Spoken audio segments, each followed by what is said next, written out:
Sport news 24 செய்திகளினுடைய தேடல் மக்கள் குறைகளை தீர்க்கின்ற நிகழ்ச்சி மூலமாக நாங்கள் இணைந்திருக்கின்றோம். இப்பொழுது நாங்கள் இருக்கின்ற பகுதி காத்தான்குடி பிரதான வீதியாகும். இந்த காத்தான்குடி பிரதான வீதி எப்பொழுதுமே ஒரு பரபரப்பான ஒரு மக்கள் அதிகமாக ஒன்று சேர்கின்ற ஒரு பகுதியாகும். இந்த பகுதியினூடாக நீங்கள் இப்பொழுது பார்க்கக்கூடியதாக இருக்கிறது. அதிகளவான மக்கள் பயணம் செய்வதை நீங்கள் அவதானிக்கக்கூடியதாக இருக்கிறது. அந்த வகையிலே இந்த பகுதியிலே காத்தான்குடி பகுதியிலே 2 பாதசாரிகள் கடமை செய்கின்ற வீதி சமிக்கைகள் அமைக்கப்பட்டிருக்கிறது. ஒன்று ஹுட்வில் சந்தையிலே அமைக்கப்பட்டிருக்கிறது. அது மிக சிறப்பான முறையிலே இயங்கி வருகிறது. அதன் அடிப்படையிலே இப்பொழுது எனக்கு பின்னால் இருக்கின்ற நீங்கள் இப்பொழுது பார்க்கக்கூடியதாக இருக்கிறது இந்த வீதி சமிக்கை, மக்கள் பாதசாரிகள் கடமை செய்கின்ற வீதி சமிக்கை இப்பொழுது இயங்காத ஒரு சூழ்நிலையிலே மிக நீண்ட காலமாக இது இயங்காமல் இருக்கிறது. அதிகாரிகளாலும் கண்டுகொள்ளப்படாமல் இருக்கிறது. இதனை அமைப்பதற்கு பல மில்லியன் கணக்கான பணம் செலவிடப்பட்டிருந்தாலும் இது மக்களுக்கு பிரயோஜனமற்ற ஒரு வீதி சமிக்கையாக இங்கே அமைக்கப்பட்டிருக்கிறது.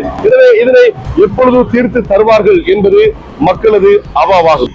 காத்தான்குடி நகரசபை எல்லைக்குட்பட்ட குறிப்பாக டெலிகாம் சந்தி என்று சொல்லப்படுகின்ற அஷாயித் அகமலபை வீதியில் சாவியா வீதியில் அமைக்கப்பட்டிருந்த சிக்னல் கலர் லைட் சம்பந்தமாக கடந்த 2018ஆம் ஆண்டு காலப்பகுதிகளில் எங்களது மாமி டாக்டர் எம்எல்ஏ இஸ்புல்லாசர் அவர்கள் வீதி அபிவிருத்தி பிரதி அமைச்சராக இருக்கும் போது அந்த தெருவிளக்குகள் அமைக்கப்பட்டது. அமைக்கப்பட்டதில் உள்ள நிதி பற்றாக்குறை காரணமாக அது ஒரு கட்ட வேலைகள் தான் அதில் இடம்பெற்றது. ஆனால் அது அந்த சென்ட்ரல் லைனை க்ளோஸ் பண்ணி மற்ற பகுதி ஊடாக சென்று மாறி வர வேண்டும் என்கிற செட்டப்பில் இருந்தனாடி அதை இயங்கி வைக்கிற தருணத்தில் அதில் சில விபத்துக்கள், உதாரணமாக மோலனா அப்படி ஜங்ஷனுக்கு போய் மாறி வரணும், இல்லாட்டி எங்களை சிரண்டிப் கடைக்கு முன்னுக்கு போய் மாறி வரணும், டேர்ன் பண்ணி வரணும் அந்த செக்ஷனுக்கு அது விபத்துக்கள் ஏற்பட்டு உயிரிழப்பு ஏற்பட்டுச்சு. அதனால உடனடியாக நிப்பாட்டி அந்த சென்ட்ரல் லைனை திறந்து வைக்கப்பட்டுள்ளது.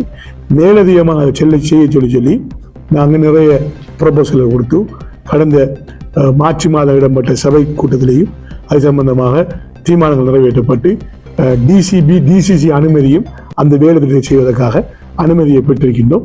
இன்ஷா அல்லாஹ் இது சம்பந்தமாக இதுக்கு நிதி ஒதுக்கீடு செய்ய சொல்லி ஆர்டிஏ வீதி அபிவிருத்தி திணைக்களத்துக்கு அந்த ரிக்வஸ்ட் கொடுத்திருக்கின்றோம். அந்த எங்களோட ப்ரொபோசலை தயாரித்து கொடுத்திருக்கின்றோம்.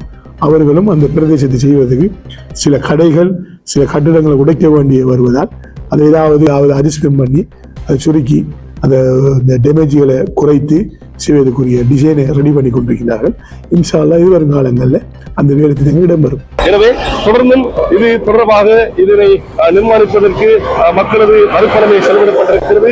இதனை நிர்மாணித்த அதிகாரிகள் இதனை மக்களுக்கு பொருத்தமான முறையிலே நிர்மாணித்து இதனை இயங்க செய்ய வேண்டும் என்பது ஸ்போர்ட் நியூஸ் 24 கோரிக்கையாகும். எனவே சம்பந்தப்பட்ட அதிகாரிகள் உடனடியாக இந்த விடயத்தினை தலையிட்டு இந்த மக்களின் கோரிக்கையினை செவிசாய்த்து அவர்களுக்கு இந்த வீதி சமிக்கையினை சரி செய்து இயங்க வைக்குமாறு நாம் உங்களை அன்போடு கேட்டுக்கொள்கின்றோம். நாடறிந்த உலமாவும் ஹஜ் உம்ரா வழிகாட்டலில் நீண்ட கால அனுபவமும் கொண்ட மௌலவி அல் ஹாஜ் MAM மஸ்ஊத் அஹமத் ஹாஷிமி JP அவர்களின் தலைமையில் புனித ரமலான் மாதம் உட்பட பிரதி மாதமும் ஒரு உம்ரா குழு அழைத்துச் செல்லப்படுகின்றது. அல் மனாசிக் டிராவல்ஸ் பிரைவேட் லிமிடெட், அல் மனாசிக் காம்ப்ளெக்ஸ், சர் ராசிக் ஃபரீத் மாவத்தை, காத்தான்குடி 3. தொலைபேசி இலக்கம் 0790000115 0779000115. அல் மனாசிக் ஹஜ் உம்ரா வணக்க வழிபாடுகளின் நாம்.